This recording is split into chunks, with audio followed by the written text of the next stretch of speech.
Investigated over apartment structural issues. Let's have a look. Hello everyone, Florian.Heise here, and welcome to another episode of HeiseSays. Grab your stein of coffee because we're going to have a look at an article from ABC. It's discussing an engineer investigated over structural issues in apartments in New South Wales. Now, I haven't looked at this article, but I thought I'd share with you a story. There was an incident where we had a client and we'd hired an engineer, and of course this client wanted us to engage the engineer underneath us. And the client wasn't happy with the engineer's calculations because they had another engineer. And here's the thing, they had different ways of interpreting the standard and different approaches. So they wanted to get rid of that engineer and then use this engineer, and of course it got quite messy. And well, that's part of the reason why I avoid hiring engineers underneath my practice on behalf of third parties, and I just make them hire them all themselves. But you know, it is an interesting field, and there are some differences in ways standards and approaches are taken by different engineers. And you could be trying to go out there and help, and it can just cause problems and issues when they want to replace someone. So this will be interesting to see what they're actually looking at here. So, engineer investigated over Sydney apartment structural issues in New South Wales first. Okay. So, Anthony Hasham's company oversaw the construction of the Skyview complex, which was hit with a probation order after pictures emerged of defects. Now, here's the thing, everyone. Defects happen. They will happen in every building. You have a defects liability fund that you hold aside, and you've got a period of time that as you break in the building, the finished building, that you've got a time to break it in and identify any defects that need to be rectified.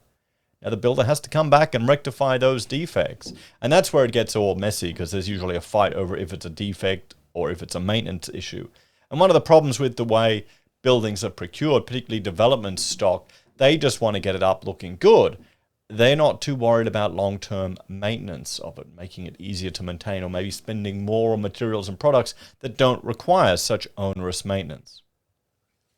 An engineer overseeing the construction of a major urban hub being built in Sydney is under investigation over structural issues in a previous project. Oh, well, that probably has nothing to do with it. Here's the thing, we don't know what's going on here. We'll have to see.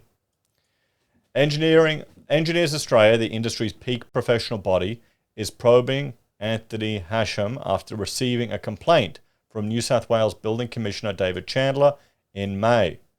It's the first time New South Wales construction watchdog, which was handed sweeping powers to clean up the building industry last year, has referred an engineer to the organisation. Mr. Hasham's company, Australian Consulting Engineers, ACE, was responsible for overseeing the construction of the Skyview apartment complex in Castle Hill in Sydney's northwest. The high-rise was hit with a probation order in June after a team of inspectors from New South Wales Fair Trading reported finding the existence of structural issues which would require specialist engineering advice in the basement of 2 of the 5 proposed towers.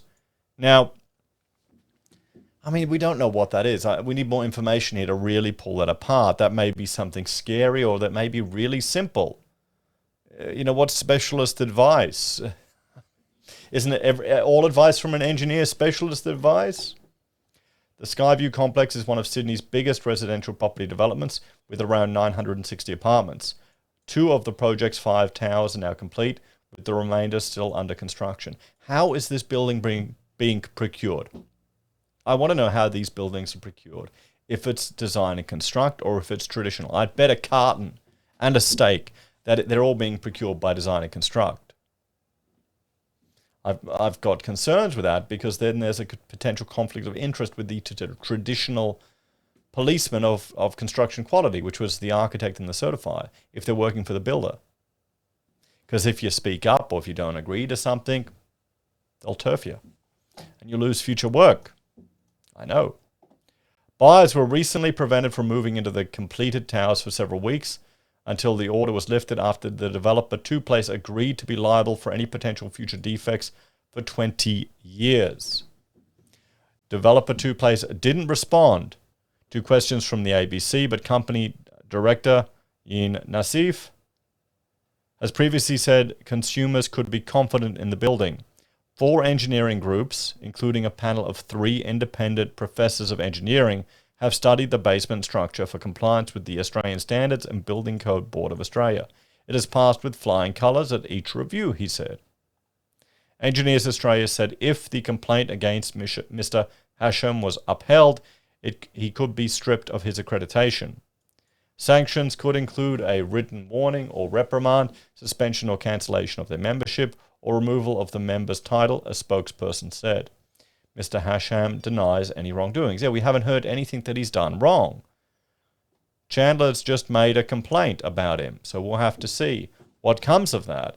Because I'm hearing other things in the industry from some of the stuff that David Chandler and his group are bringing to attention, and then it's being found to be fine. So we're getting mixed messages here, and we're only getting one side from the media, everyone, because, the ABC loves this. And people want to see that. Don't get me wrong, there are a lot of issues with construction.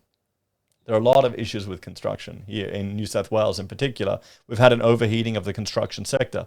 But I don't think you're going to be blaming all the consultants. There's only so much you can do when you've got people undermining your authority, or when you're in a position where contractually you've got very little power. That's one of the frustrating things I found as an architect on some jobs.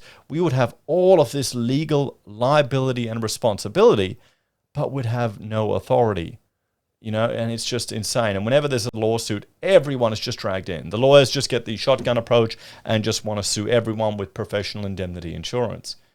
So it's why I'm at the point now where I'm a lot pickier with the type of projects and who I want to work with, to be honest. I'd rather stay small and not deal with all the bullshit and have less stress. Maybe I'm just getting old. So he's listed as a chartered professional engineer on the National Engineers Register.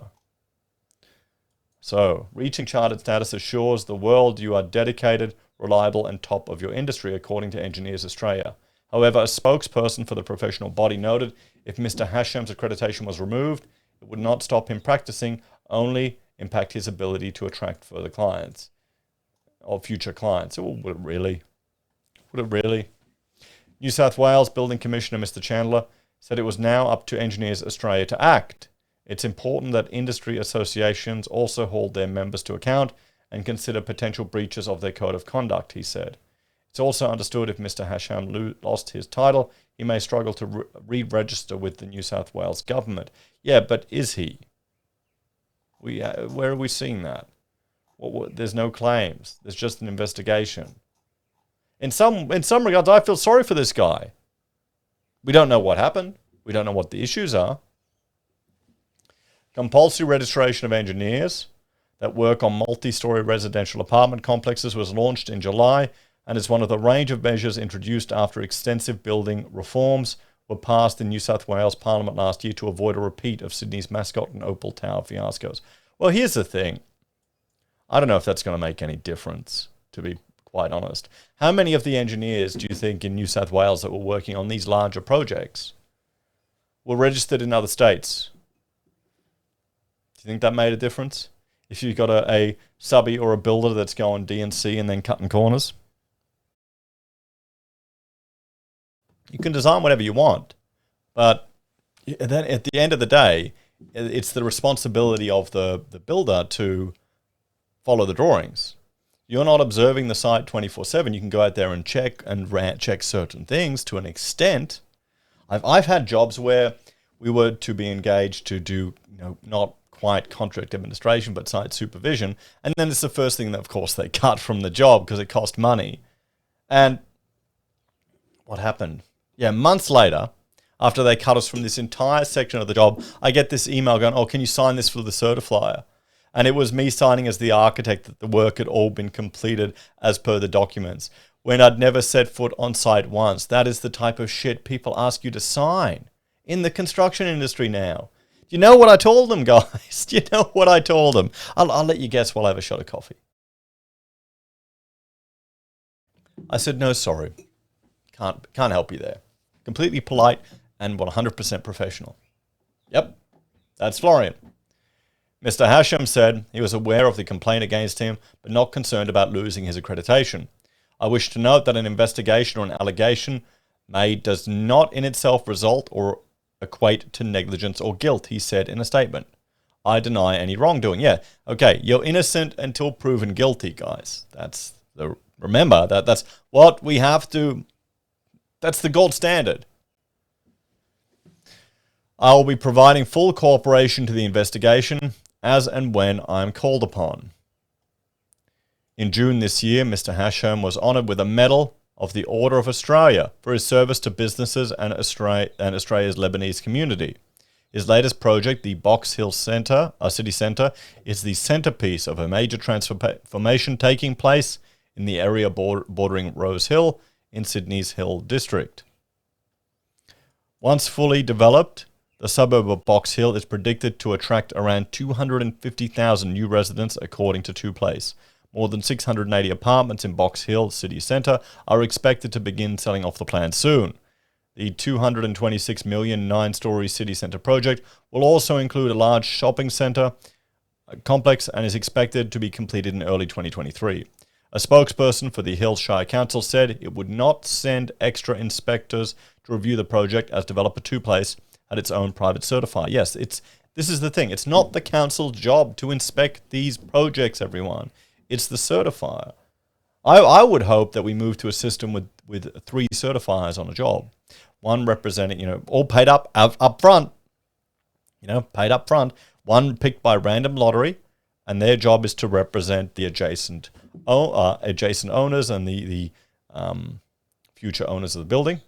By adjacent, I mean neighbors. The other one will obviously represent the developer. And then a third one is engaged if there's ever a conflict between those two. Make that the requirement, everyone. And if it's by random lottery, there's less chance of corruption.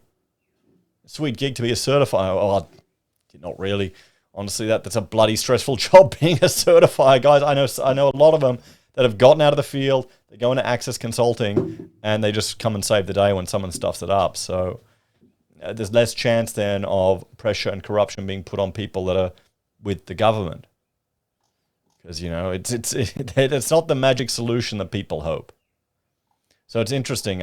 We'll have to see how David goes with all of this. He's putting the pressure on the consultants. He's putting the pressure on the subbies.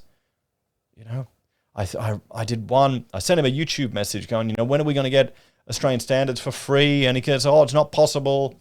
And I said, that's defeatist. And he thought I was trolling him. I don't think he understood that I wasn't being mean. I want free standards for people because they're technically law, because they're referred to under the building code. But at the very least, there is some action. People are happy. Something's happening. I feel sorry for this engineer that his name's been put out here. And, well, I'm now repeating it. But, he's right. Just because there's an investigation doesn't mean anything, guys. We need to actually see what has happened here. We'll have to see. So, what do you reckon? What's the solution? What's the takeaway to this? Well, let's get on the soapbox. My bugbear is the design and construct procurement method, where rather than having the certifier and the architect separate from the builder, that everyone is generally underneath the builder. You're often novated underneath them. You may not even get that stage of the project. That creates significant conflicts of interest. I love to see a marketing push by developers engaging clerk of works to have on site again to observe the construction in detail, chuck that little bit of extra money at it, multiple certifiers to try and rectify this. The market should be able to add value themselves to this to ensure confidence in their product. None of these things are new or novel. It's all happened in the past before. What do you think? Because here's the thing. The government inspectors going around checking it. We've had that in the past, and we've had construction disasters in the past too. That's not foolproof. As always, let me know your thoughts and opinions on this one. Thank you all for watching. Like, share, and subscribe to the channel. If you're a fan and enjoy the content I create here, I'll see you next time.